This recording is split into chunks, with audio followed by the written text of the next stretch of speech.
आने वाले हैं वो है।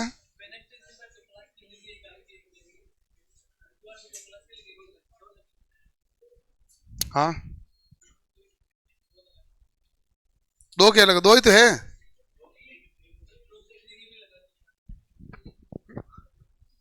ऐसे तो तुम कुछ भी सोचो ना, बोले उसे क्या है, आप स्वतंत्र है ना, आदमी कुछ भी सोच सकता है।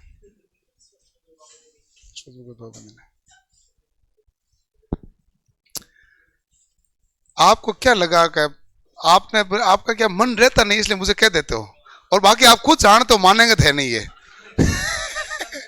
हाँ, हाँ, मतलब ये आपका वो मन नहीं मानता ना कि मैं कह ही देता हूँ, यानी तो ये मन में रह जाएगी, तो आप कह देते हो। बाकी बाकी आपको पता है कि मैं, मेरा सब कुछ सीधे सीधे सीधे शेड्यूल से चलती है। बिना शेड्यूल में बहुत कम चीजें चलाता हूँ, सब कुछ शेड्यूल से होते है, सबसे ज्यादा शेड्यूल चलाता हूँ मैं, आराम से। नहीं नहीं, ऐसे दिमाग में आप लाई मत करो, वो कहते हो कि ऐसे भरोसे छोड़ दिया अगर, वो जाने उनका काम जाने। हाँ मुझे पता है। कोई बात नहीं, कोई हेलमेट गिरा तुम उठोगे, तो आपका क्या मन मानता नहीं, कह देते हैं, ऐसा मामला नहीं है। ओके भाई, अभी आपके भी काफी सारा भाग है, हम टाइम पे करा देंगे। आप कितना सारा भाग हमने टाइम पे कराया है, तो आपको क्या लगे आगे वाला टाइम पे नहीं कराएंगे? वो भी हम टाइम पे ही कराएंगे, उसमें भी लेट लेते भी नहीं करेंगे, है कि नहीं? आपके उस बेच के मॉड्यूल 3 साथ में चलेगा, या मॉड्यूल 5 जो भी होगा, हाँ वो साथ में चले, 5 ही कराएंगे। हाँ, मॉड्यूल 5 तो साथ ही चलेगा, एक मॉड्यूल फर्स्ट अलग अलग चलेगा, आपको मॉड्यूल फर्स्ट हो चुका है, आपके साहित्य तक ऐसी थ्योरी नहीं हुई, और पॉलीफेज नहीं हो ना, वो करा देंगे लास्ट में, क्यों करा देंगे, ये भी करा देंगे हैं? ऐसी थ्योरी होती नहीं ना संडे में, ऐसी थ्योरी बड़ी है, बड़ी है, सारा सिस्टमेटिक भाग है, कोई दिक्कत है नहीं। आपका सिलेबस मेरे गले आया हुआ है नहीं, मेरे तो कंट्रोल में है, अब आपके भी कंट्रोल में है, पढ़ने की इच्छा होनी चाहिए, है कि नहीं भाई?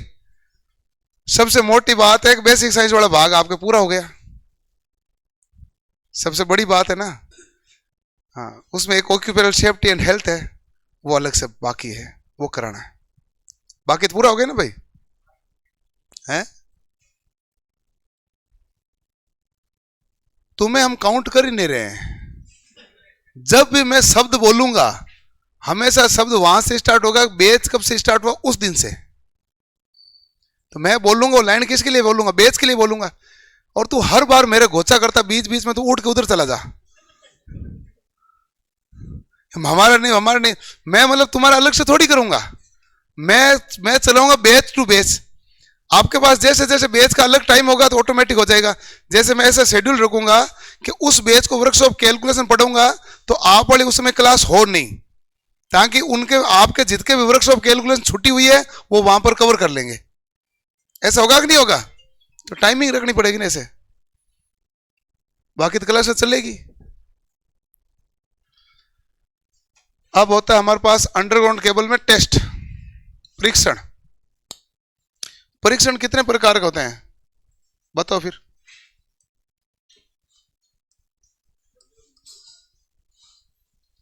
पहला होता है ओपन लूप टेस्ट,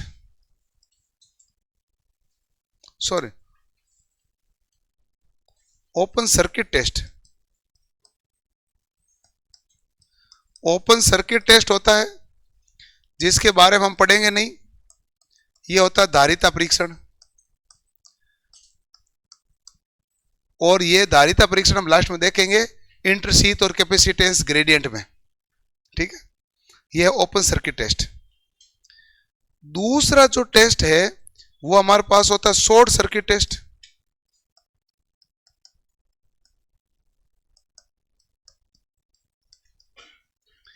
तीसरा होता है वो अर्थ भूदोष, अर्थ फॉल्ट टेस्ट, ये हमारे पास होता है। इसमें हमारे पास जो टेस्ट होते हैं ना, हम कौन से टेस्ट के बारे में अध्ययन करते हैं? केवल दो, शॉर्ट एंड अर्थ। क्या हो गया सर, ओपन में नहीं करते हैं? ओपन का वैसे नहीं करते हैं। ओपन का हम देखते हैं कि केबल एक खुली पड़ी केबल है, उसमें हम देखेंगे कैपेसिटेंस के ग्रेडियंट का मान क्या होगा, तो वो धारिता का परीक्षण हम आगे जाके करेंगे। और इसमें केबल लगने के बाद में जो परीक्षण होता है वो केवल दो ही होता है, केवल दो ही होता है, एक शॉर्ट सर्किट, दूसरा अर्थ फॉल्ट। इसमें हमारे पास एक तो होता है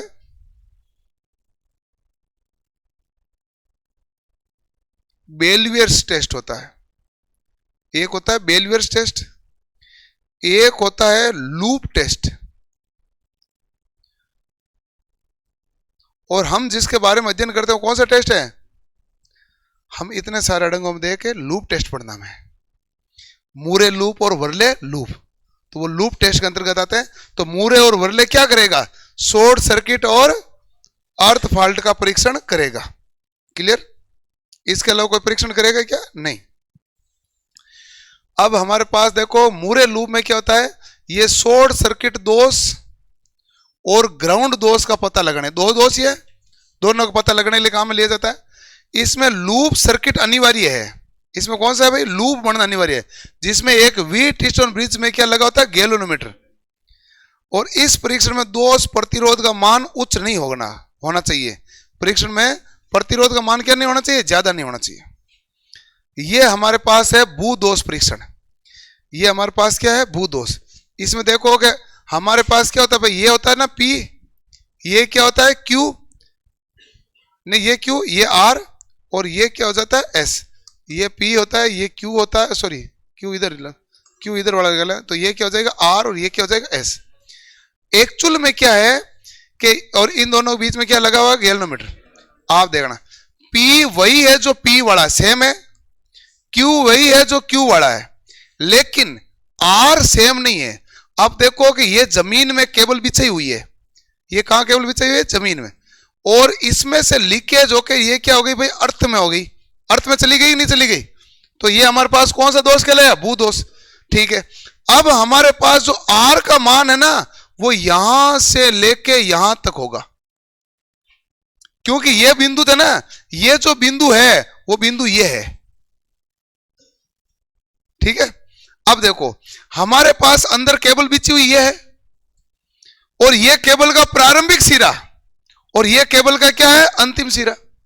अब दूसरी बात देखना, अब मुझे ढूंढना है कि नीचे फॉल्ट कहां पर हुई है। केबल बिछी हुई 1 किलोमीटर लंबी, अब मैं 1 किलोमीटर लंबी खाई क्यों खोदूं वापस, मामला मुश्किल बड़ा है। तो मैं क्या करूंगा कि 1 किलोमीटर लंबी ऊपर धरातल पे एक केबल बिछाऊंगा, ये बिछा दी, उस केबल का नाम क्या होता है, साउंड केबल बिछा दी। ये प्रारंभिक बिंदु है ही, ये उस केबल का अंतिम बिंदु है। अब वहां से मैं खाई खोद के इस अंतिम बिंदु को मिला दूंगा। ये लो रेजिस्टेंस, यानी इसका रेजिस्टेंस हम काउंट नहीं करेंगे कि इन दोनों हमने सीधा जोड़ दिया, जॉइंट मान लो आप, समझ गए। अब बताओ कि इस बिंदु पर कोई फॉल्ट है, तो हमारे पास इधर प्रतिरोध की लंबाई क्या आएगी, ये और ये लंबाई मिलके आएगी कि नहीं आएगी, यहां से यहां तक की। ठीक है, और इधर वाली लंबाई क्या होगी, x। तो हमारे पास एक तो R आ गई और S बराबर क्या हो गया, x। और गैल्वेनोमीटर की सहायता से मैं Q का मान चेंज करता जाऊंगा, तो गैल्वेनोमीटर एकदम बैलेंस कंडीशन बता देगा। जैसे बैलेंस कंडीशन आएगी तो मेरे पास किसकी वैल्यू आ जाएगी, x की, कि भाई इतने प्रतिरोध का मान है। तो फिर मैं कहूंगा यदि 1 किलोमीटर वाली 100 ओम की है, और यदि मान लो 10 ओम का आया है, तो हमारे पास 100 मीटर जाना है, तो 100 मीटर दूर पर पता चल गया कि नहीं चल गया। ढूंढने का तरीका ये है, किसकी सहायता से ढूंढा, व्हीटस्टोन ब्रिज।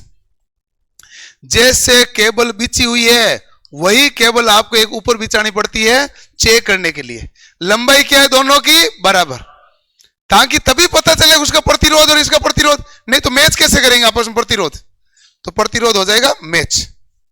ये हो गया भाई। अगला हमारे पास आता दूसरा कौन सा परीक्षण है, लघु दोष, शॉर्ट सर्किट। शॉर्ट सर्किट में आपको क्या करना, देखो दो में अंतर देखो। भू दोष में यहां आपको ग्राउंड बना हुआ था कि नहीं था, शॉर्ट सर्किट में एक दूसरे तार के साथ जुड़ गया कि नहीं जुड़ गया, तो शॉर्ट सर्किट फॉल्ट है। ज्ञात इसको भी किसे करते हैं, व्हीटस्टोन ब्रिज से ही। भू दोष परीक्षण के समान है, अंतर है बैटरी परिपथ में क्या है, शॉर्ट केबल को आपने जोड़ दिया। बैटरी में क्या हो गया, शॉर्ट वाली केबल को आपने जोड़ दिया। तो आपको डायग्राम दिखेगा, ये डायग्राम दिखेगा तो कौन सा है, लघु परिपथ, ठीक है। और ये डायग्राम दिखेगा तो कौन सा है, अर्थ फॉल्ट। अर्थ में है तो अर्थ फॉल्ट है, अर्थ में नहीं है, दो चालक जुड़े हैं तो शॉर्ट सर्किट है। ये तो यहां से पता चलेगा कि नहीं चलेगा, पता तो ये करना है मूरे कौन सा है और वर्ले कौन सा है। अब ये तो है मूरे, अब देख लिया, अब मूरे को देख लो डायग्राम, ये देख लो, ये मूरे का डायग्राम देख लिया, जैसे ही वर्ले में आएंगे थोड़ा सा चेंज हो जाएगा। लो, अब यहां पर एक अतिरिक्त और कोई चेंज नहीं है, एक अतिरिक्त प्रतिरोध फाल्टी केबल के श्रेणी क्रम में जुड़ी होती है, उस परीक्षण को क्या कहते हैं, वर्ले। और यह प्रतिरोध नहीं जुड़ा होता तो हमारे पास क्या होता है, मूरे। अर्थ है तो हमारे पास कौन सी फॉल्ट है, अर्थ। और शॉर्ट सर्किट है तो शॉर्ट सर्किट फॉल्ट। अंतर केवल इसका ही है कि नहीं है, देखो कि अब आपको शॉर्ट सर्किट में तो कंफ्यूजन है नहीं, जहां शॉर्ट दिखा तो शॉर्ट है, बू से अर्थिंग किया तो अर्थ फॉल्ट है। यदि मान लो वर्ले में है ना, तो हमारे पास आर लगा होगा इसके श्रेणी क्रम में फाल्टी केबल के, और मूरे में लगा हुआ नहीं होगा। बस इसका प्रयोग ग्राउंड दोष शॉर्ट सर्किट का पता लगाने किया जाता है। मूरे लूप परीक्षण व वर्ले लूप परीक्षण अंतर केवल इतना है कि इसमें परिवर्तनशील प्रतिरोध दोष भाग के मध्य लगाया, और दोष प्रतिरोध का मान उच्च होने पर यह परीक्षण क्या होता है, उपयुक्त। और निम्न पर कौन सा करते हो, मूरे। और दोष में प्रतिरोध का मान ज्यादा होगा तो कौन सा है, वर्ले। अब मूरे और वर्ले में कोई कंफ्यूजन नहीं है, मूरे नाम छोटा, दोष छोटा ढूंढेगा। वर्ले नाम है 3 अक्षर का बड़ा, दोष ढूंढेगा बड़ा। अर्थ में अर्थ बना होगा, शॉर्ट सर्किट में शॉर्ट सर्किट बना होगा, ठीक है ना। वर्ले के अंदर बीच में क्या जोड़ना है, प्रतिरोध, बस ये ध्यान रखना। उच्च प्रतिरोध है तो प्रतिरोध जोड़ दो, रह जाएगा ध्यान में, बस परीक्षण हो गया। अब हमारे पास है कि भूमिगत केबलों की ग्रेडिंग करनी है। ग्रेडिंग द्वारा केबल की पैरा वैद्युत में एक समान स्थिर वैद्युतिक तनाव की प्रक्रिया की जाती है। ग्रेडिंग है ना, हमारे पास 2 प्रकार की होती है। ग्रेडिंग क्या होती है, केबल होती है, केबल के ऊपर जो इंसुलेशन होता है ना, वो इंसुलेशन कौन से लेवल का होता है।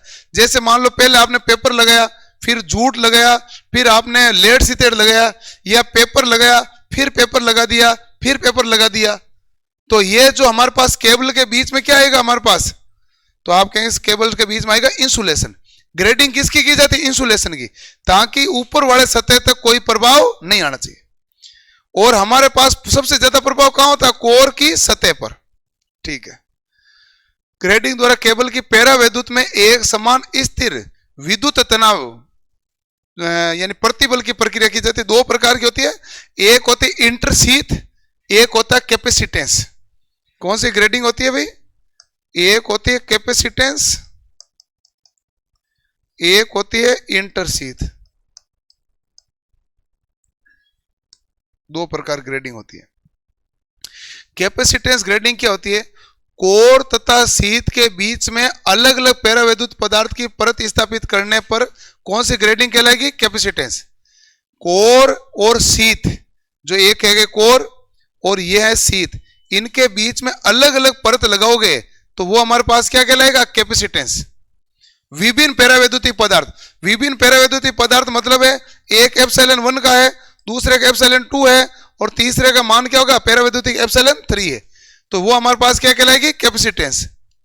और हमारे पास इंटरशीथ क्या कहलाएगी, सभी में पैरावैद्युतिक सामर्थ्य क्या होगी, बराबर। यानी कि यहां पर जो इसके बीच में होगा ना, तो ये कहेगा ये एप्सिलॉन 1, ये एप्सिलॉन 2, ये एप्सिलॉन 3 है। उन्होंने कहा सभी की पैरावैद्युतिक सामर्थ्य क्या है, बराबर। जब सबकी समान है तो क्या कहलाएगी, इंटरशीथ, और सबकी अलग अलग है तो क्या कहलाएगी, कैपेसिटेंस। अगला है भूमिगत केबल बिछाना।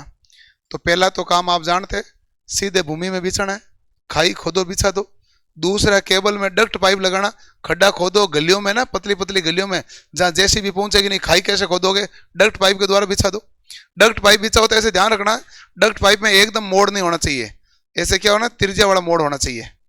ऐसे जा रहा है ऐसे, तो यहाँ मोड़ ऐसे होना चाहिए भाई, जिससे केबल को खींचने में कोई परेशानी नहीं हो।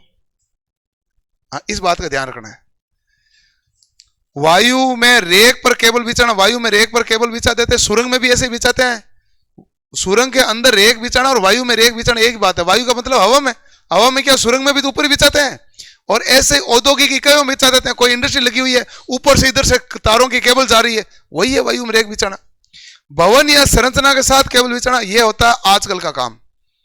कि जैसे मान लो कि पता चले एम्स का निर्माण होना है जयपुर में कल को, तो जब भूमि अलॉट करेंगे, बिल्डिंग बनाना शुरू करेंगे, तो वो क्या करेंगे, केबल पहले नीचे बिछाना शुरू कर देंगे। एक डिपार्टमेंट से दूसरे डिपार्टमेंट, जहां जहां उनके इक्विपमेंट मशीनें लगेगी, वहां सप्लाई की केबलें नीचे से पहले ही भेज देंगे कि बाद में तोड़ा फोड़ी नहीं होगी।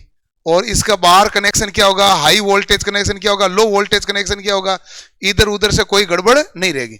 ऐसे नहीं रहेगा कि भाई बाहर से केबल है जो कंट्रोल बाहर से करना पड़ता है, सारा कंट्रोल क्या जाएगा, अंदर आ जाएगा। तो ऐसी कर दी जाती है।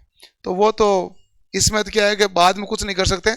मकान बनते समय साथ साथ में, बिल्डिंग बनते समय, मकान तो क्या होता है, मकान में कौन कराएगा ये, बिल्डिंगों में होता है ना, बिल्डिंगों में होता है। जैसे मान लो राजस्थान यूनिवर्सिटी बन रही है बड़ी, जब लेआउट बनाते इतने डिपार्टमेंट है, सब में सप्लाई जानी चाहिए, डाटा केबल जानी चाहिए, इंटरनेट केबल जानी चाहिए, सबकी बिछानी पड़ती है ना। ये बाद में केबल बिछाएंगे तो केबल में दोष होने का खतरा है। और पहले केबल बिछा दोगे, पाइप लगा दोगे, तो उस केबल में क्या होगा, दोष नहीं होता कोई, केबल एकदम क्या रहती है, सुरक्षित। इसलिए पहले कर लिया जाता है। हमें सबसे पहले देखना है, हमने पहले लेट कर दिया था। पहले तो क्या है, मकानों में बिल्डिंगों में बना ही नहीं था, इसलिए हमें भूमि खोद के बनाना पड़ रहा है। तो इसलिए हमें सारी विधियां देखनी पड़ती है। धीरे धीरे आने वाले टाइम में धीरे धीरे धीरे धीरे भूमिगत वाली केबल क्या हो जाएगी, कम होने लगी। बिल्डिंगों में तो होगी नहीं भूमिगत, बिल्डिंगों में पहले संरचना के समय कर देंगे, बाद में खाई वाले खोदने वाला लफड़ा रहेगा क्या, नहीं। और आप ये यकीन मानो, आने वाले आगामी 50 सालों के अंदर तार नाम की कोई चीज दिखेगी नहीं। लेकिन 50 साल लगेगा, उत्पादन से लेके वितरण हुई तब तक कुछ नहीं दिखने देंगे, क्योंकि भूमि की वैल्यू बहुत ज्यादा है। केबल बिछा तो बात खत्म हो गई, उसमें एक बार कॉस्टिंग हाई लगती है, लेकिन बाद में सरकार को सोचना नहीं पड़ता बार बार। जैसे अभी एक नोटिस निकाला गवर्नमेंट ने कि आपके गांव में जितने भी कुएं या ट्यूबवेल है उसको बंद कर दो, यदि बंद करके सूचना दे दो, नहीं दी तो हम करेंगे कार्रवाई। अभी आया ना नोटिस, राज्य सरकार ने निकाला, हर एक जिले में नोटिस गया, जिले से हर एक गांव में गया, तो हर एक गांव वाले ने क्या है कि अपने सब जगह नोटिस में चिपकाना पड़ा कि तुम कर दो, नहीं तो हम करेंगे कार्रवाई। उसमें पटवारी का नाम, सरपंच का नाम, ग्राम सेवक का नाम, ऐसा होता है ना, सब लिखा हुआ। ये क्यों हुआ कि अभी वो एक बच्ची फंसी थी नहीं, चेतना है,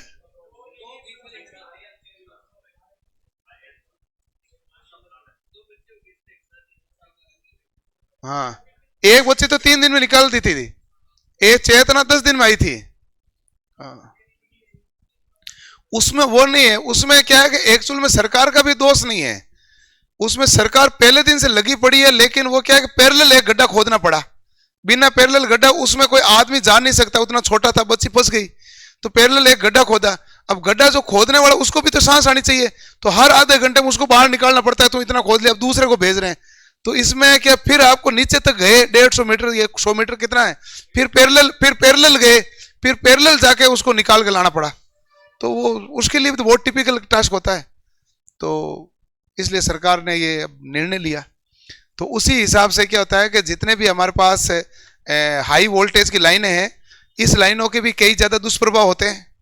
जैसे जैसे इसके दुष्प्रभाव सामने आने लगेंगे ज्यादा, अभी तो दुष्प्रभाव आ रहे हैं, लेकिन सरकार को पता है हमारे पास पैसे नहीं है, तो बात खत्म करो, अब दबा देते हैं। अभी अभी भी आते ही है, लाइन फॉल्ट होती है, कहीं पर गिरती है, मौत होती है, बस एक पता नहीं। अब तो ना, अब तो ये पिछले 10-15 सालों में एक्चुअल में हेल्पर जो रिटायरमेंट होने लगे हैं, उससे पहले हेल्पर रिटायरमेंट होते ही नहीं थे, पहले चले जाते थे। ये रियल बात है, हेल्पर ने रिटायरमेंट देखा, ये अचंभा का बात था। नहीं, हेल्पर रिटायरमेंट नहीं देखता था, उससे पहले वो जीवन में इतनी बार तार जोड़ता, कहीं ना कहीं तो चिपक ही जाता। हाँ, पहले में क्या होता, सुरक्षा नहीं थी। पहले में क्या होता है कि आपको जो शटडाउन लेना होता है, तो शटडाउन आपने लिया और वहां पर एक बंदा बैठ गया, और फिर शटडाउन नहीं तो होता है, सीट डाउन बोलते हैं, मतलब तो शट डाउन होता है।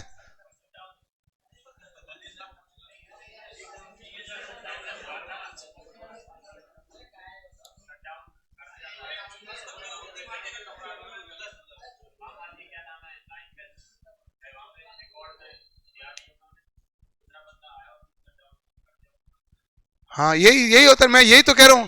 पहले क्या होता था, शट डाउन लेते थे, शट डाउन लिया, उसके बाद में एक जो बंदे को बिठा देते थे पास में कि तू ध्यान रखना।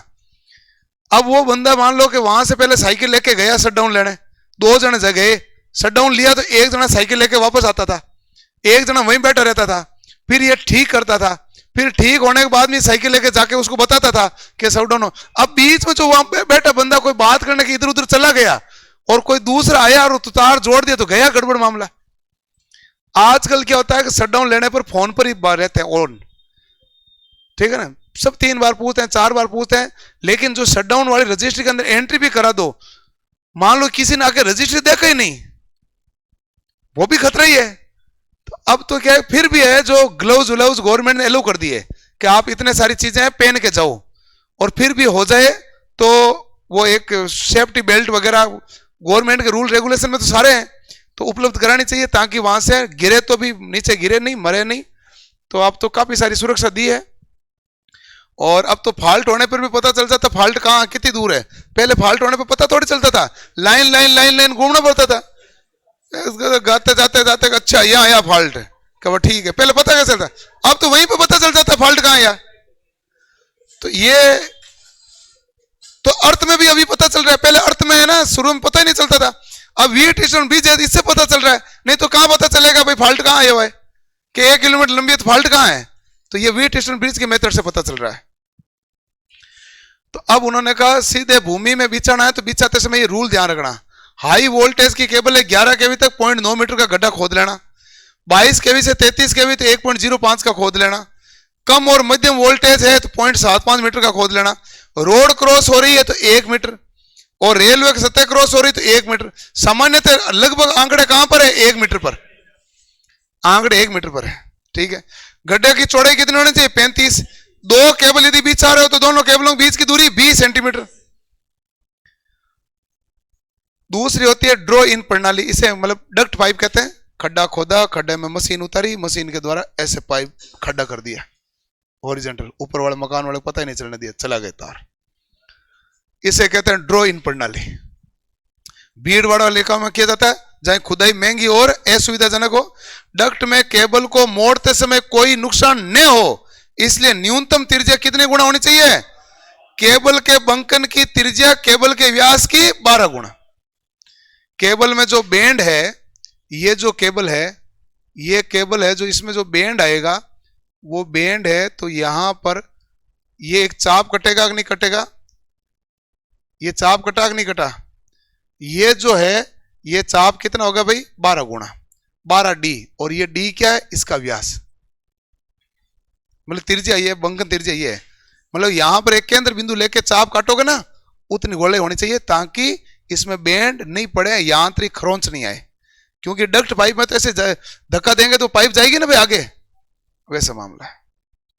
तीसरा वायु में रेक पर केबल को बिछाना, वायु में भवन, औद्योगिक संयंत्र, जनरेटर केंद्र, उप केंद्र और सुरंग में केबल को सीलिंग से सपोर्ट करते हुए दीवारों पर रेकों पर लगा दिया जाता है। ये मैंने बता दिया, बिल्डिंग है कोई बना हुआ है तो साइड में ऊपर की तरफ बनाते थे ना तिरछी रेख, यही इसने लिखा। औद्योगिक केंद्र में बनाते हैं, सबसे ज्यादा काम है यही लेते हैं। जनरेटर केंद्र जहां उत्पादन हुआ उप केंद्र में, सुरंग में भी यही लेंगे। सुरंग बनी हुई है, अब ये मान लो पूरा जो होल है सुरंग है, तो ये ऊपर वाली जो तिरछी लाइन है ना दोनों तरफ, इसके ऊपर क्या बनाएंगे, रेक बिछा देंगे। रेक क्या होता है, लोहे की एंगल लगाएंगे, वो क्या बन जाएगी रेक, और उसके ऊपर क्या बिछा देंगे, केबल।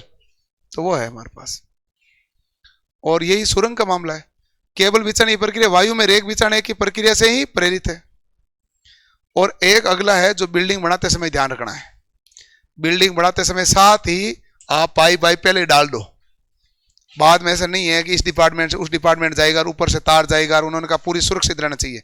आजकल आप नई बिल्डिंग है जितनी भी बनी हुई है, आप जाते हो तो कहीं पर भी आपको तार वार, उस बिल्डिंग के अंदर कनेक्शन कहां से वो भी दिख रहा है कि आपको, वो भी नहीं दिख रहा। जितने भी प्राइवेट बिल्डिंग वाले वो तो पूरी सुरक्षित रखते हैं, वो इवन इतना होता है कि उनका अलग से ट्रांसफॉर्मर है ना, तो ट्रांसफॉर्मर के पास तार आएगा ना, वो भी रोड क्रॉस अंडरग्राउंड करा के लाएंगे कि हमारे कारण कोई दिक्कत नहीं है, कल को इस तार का कोई चिपक गया तो कहेंगे इनका तार था।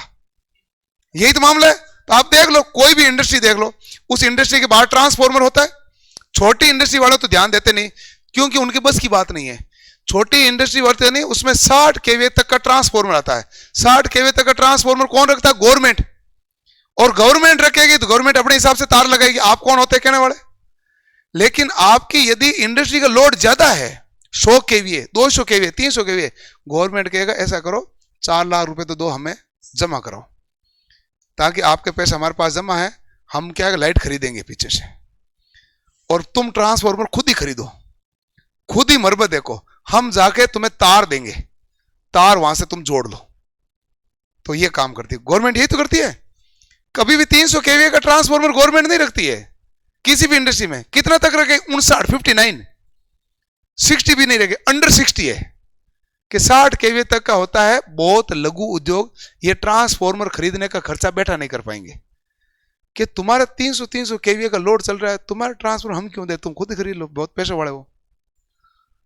यही गवर्नमेंट की पॉलिसी है। वो ट्रांसफॉर्मर आता है 5-5 लाख का, 300 केवीए का, 4 लाख का, 5 लाख का ट्रांसफॉर्मर लाते हैं।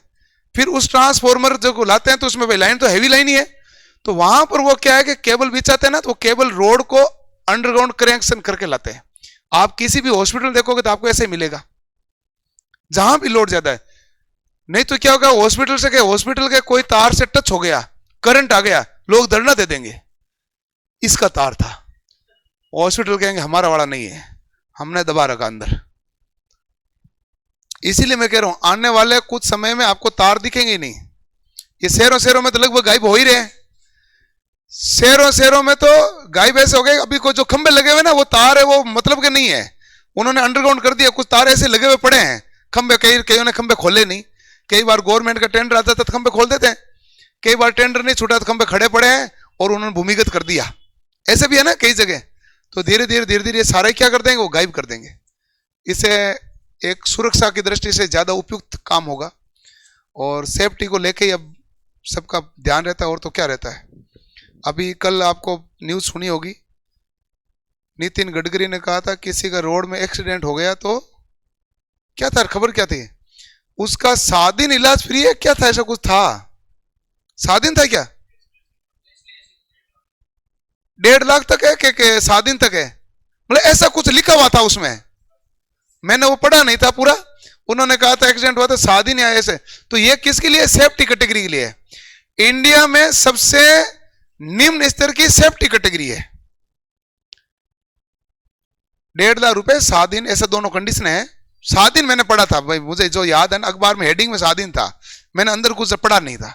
मैंने कहा गडकरी ने कहा ठीक है, क्या ही होगा, ओके अपनी तरफ से। तो एकमात्र नेता ऐसा भी है कि उसमें उन्होंने कहा था कि जब मैं विदेशों में जाता हूं तो जब उसकी मीटिंग होती है तो मुझे इस चीज की बड़ी शर्म आती है कि हमारे यहाँ पर रोड एक्सीडेंट सबसे हाईएस्ट है। उसने ये भी स्टेटमेंट दिया। वो ये भी स्टेटमेंट देता है कि मोदी और अमित शाह उसको आओ और नहीं आओ उसको कोई फर्क नहीं पड़ता, वो उनके कार्यक्रमों में जनरली जाता भी नहीं है, उनकी तारीफ बिल्कुल करता भी नहीं है। उसने कहा मैं हूं तो मेरे काम से हूं, नागपुर से हूं, RSS नागपुर से ही है, तो मैं तो मंत्री रहूंगा। वो हेडक्वार्टर से जीत रहा है ना वो, तो मैं तो मंत्री रहूंगा, ठीक है ना, मेरी सबसे ठीक ही बनती है। और उसका वैसा कुछ है नहीं, मतलब ठीक है, बंदा नेता अच्छा है, सबके फायदे और नुकसान दोनों होते हैं। रोडें वगैरह बहुत अच्छी बनाई है। किसी भी देश को प्रगति करने के लिए सबसे पहले इंडस्ट्री लगनी जरूरी होती है, और इंडस्ट्री लगने के लिए सबसे पहले 3 चीजें होनी जरूरी होती है। एक होनी चाहिए ट्रांसपोर्टेशन व्यवस्था, एक होनी चाहिए ट्रेन, एक होनी चाहिए एरोप्लेन। ये तीनों ही होगी तभी होगी। एक्चुअल में क्या होता है, आज एरोप्लेन की भी नीड बहुत ज्यादा होती है। इसलिए आप देख तो अजमेर से जयपुर के बीच का हाईवे है जो बहुत ही सुपरफास्ट बनाया जा रहा है, जिसमें 7-7 ब्रिज बन गए। ये 7-7 ब्रिज इसलिए बनाए गए क्योंकि जो अजमेर में किशनगढ़ से जयपुर के बीच में, तो किशनगढ़ में है इंटरनेशनल एयरपोर्ट, और यहाँ पर अपना सांगानेर में एयरपोर्ट है। सांगानेर एयरपोर्ट की साइज है छोटी, तो यहाँ पर ज्यादा एरोप्लेन खड़े नहीं कर सकते हैंगर में। तो यदि कोई एरोप्लेन आया आज अमेरिका से आया और वो कहेगा मैं 24 घंटे बाद उड़ान भरूंगा, तो हमें वो 24 घंटा यही पड़ा रहेगा। अब 24 घंटा रहेगा तो ऐसे बहुत सारे उड़ानें आएंगी, तो उनको रोकने की जगह नहीं है, जगह की कमी है। तो इसलिए इंटरनेशनल फ्लाइटों को जिसको 24 घंटा 48 घंटा रुकना पड़े, तो उनके लिए जगह कहां व्यवस्थित कर रहे हैं हम? किशनगढ़ में। और कार्गो वाली व्यवस्था भी हम कहां कर रहे हैं? किशनगढ़ में। कार्गो व्यवस्था क्या है, आपने फ्लिपकार्ट पे ऑर्डर किया और आप कहते हैं भाई किताब चाहिए, और जैसे मान लो चेन्नई में किसी बच्चे ने ऑर्डर की किताब कि बेसिक साइंस वाली किताब चाहिए, तो अमेजन कहेगा मैं 2 दिन में लाके दूंगा, फ्लिपकार्ट कहेगा मैं 7 दिन में दूंगा, तो बच्चा कहां से खरीदेगा? अमेजन से। तो फ्लिपकार्ट कहेगा मैं 1.5 दिन में दूंगा। अब 1.5 दिन में कैसे देगा चेन्नई? फ्लाइट से। तो कार्गो की सर्विस है फ्लाइट से बहुत ज्यादा होती है। अमेजन के खुद के फ्लाइट है, फ्लिपकार्ट के खुद के फ्लाइट है, इंस्लेव्ड इन मंत्रा के खुद के फ्लाइट हैं। ये जयपुर में भी चलते हैं, चेन्नई में चलते हैं, बड़ी बड़ी सब सिटियों के भी चलते हैं, जोधपुर नहीं चलते हैं, राजस्थान में केवल जयपुर चलते हैं। तो सुबह ये 5 बजे से पहले पहले यहां पर रात को 10 बजे से या 11 बजे से लेकर सुबह 5 बजे तक सारी जो फ्लाइटें चलती है, उनमें सबसे ज्यादा फ्लाइटें किसकी चलती है? कार्गो वाली।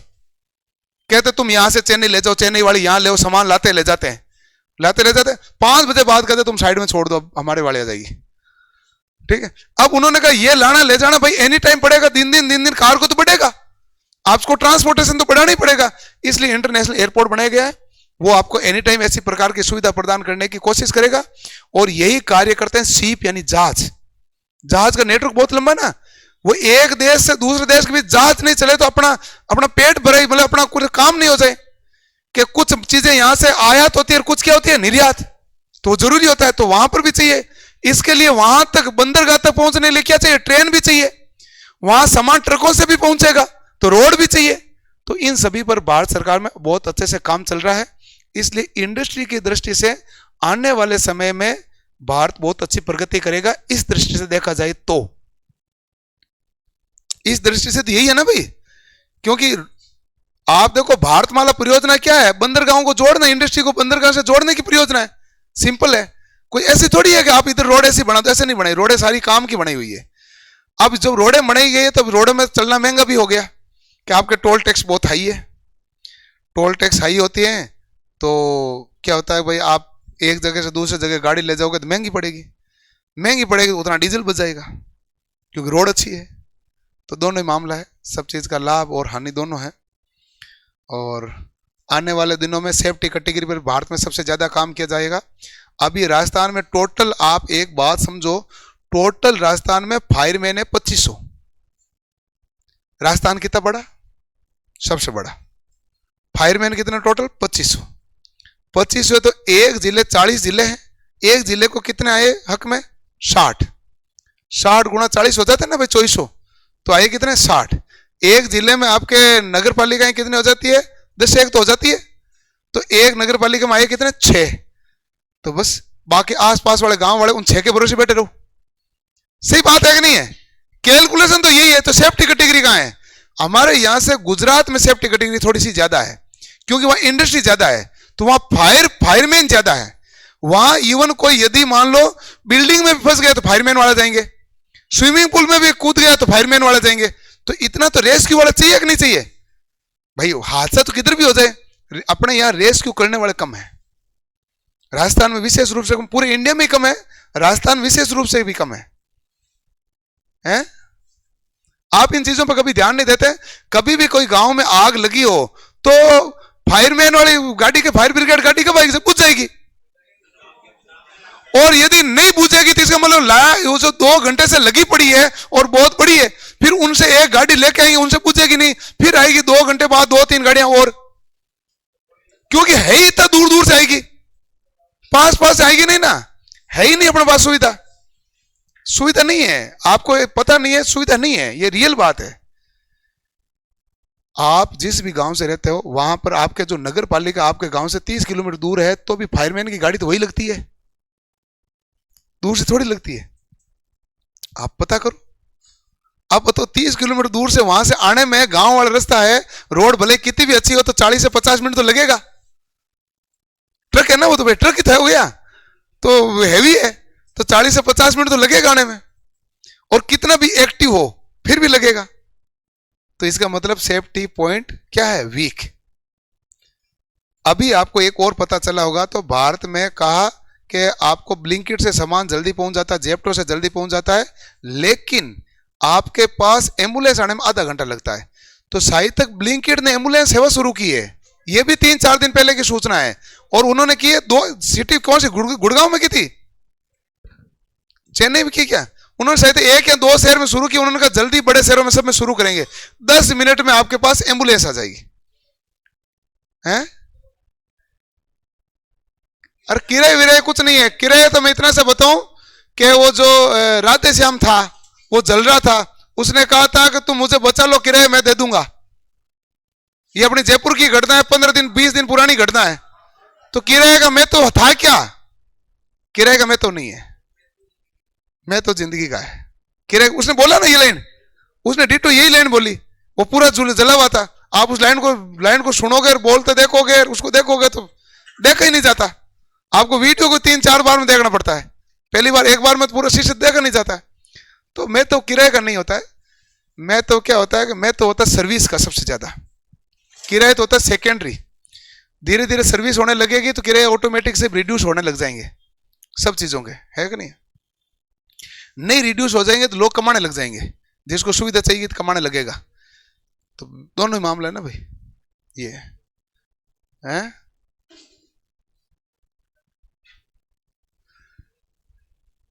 सिंपल बात है भाई। लेकिन कीमत किसकी होती है? जिंदगी की होती है, किसी का भी। अभी आप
मेरी तरफ से